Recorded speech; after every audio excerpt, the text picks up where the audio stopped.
સૌ પ્રથમ હું ગોંડલ ગણેશભાઈને એના જન્મદિવસની શુભકામનાઓ પાઠવવા આવ્યા છીએ અમારી ટીમ સાથે। એક દલિત સમાજમાં જે બે ચાર અમારા સમાજના જે આગેવાનો છે એને આખી એવી ગેરસમજ ઊભી કરી છે કે આ રાજુભાઈ અને ગણેશભાઈનું જે સમાધાન થયું છે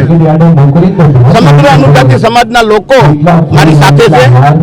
ગણેશભાઈ સાથે છે, જયરાજસિંહ બાપુ સાથે છે। આ જુનાગઢ જિલ્લાના અનુજાતિ સમાજના પ્રમુખ વતી હું અને અમારી આખી ટીમ માણાવદર તાલુકો, માળિયા તાલુકો, વિસાવદર તાલુકો, ભેસાણ તાલુકો અને અમારા જુનાગઢ તાલુકાના લોકો અમે અહીંયા ગણેશભાઈને શુભકામનાઓ આપવા આવ્યા છીએ અને અનુજાતિ સમાજના સમગ્ર ભાઈઓ બહેનો મારી વિનંતી છે કે આપણા ગેરસમજમાંથી બહાર નીકળી જઈએ અને આપણે બે ચાર જે એ ભાગુ આગેવાન છે, જે ટુકડા ટુકડા ગેંગ છે, જે તોડતાડ ગેંગ છે, જે તોડ કરવા માટે બહાર નીકળે છે એની વાતોમાં ના આવીએ અને આપણે સત્તા વંશો છીએ, બાબા સાહેબના વંશો છીએ, ત્યારે બુદ્ધ ભગવાને હંમેશા માફ કરવાનું પ્રેરણા આપી છે એટલે હું બુદ્ધના વંશજ તરીકે જયરાજસિંહ બાપુને, ગણેશ બાપુને હું માફ કરું છું। જે ઓડિયા છે જે તે સમયના ઓછામાં ઓછા 2-3 મહિના પહેલાના મારા ઓડિયા છે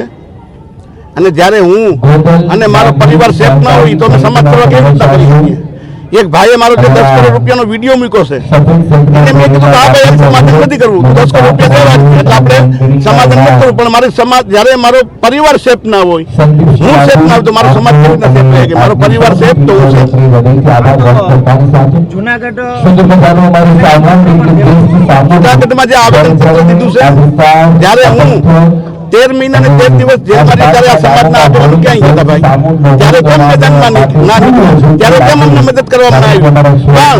એને ક્યાંક ને ક્યાંક પૈસાનો દોર કરવા માટે જયરાજસિંહ બાપુ ઉપર અને ગણેશ બાપુ ઉપર જે દબાણ કરવામાં આવે છે ખોટું છે। હું જયરાજસિંહ બાપુ એને અમને અને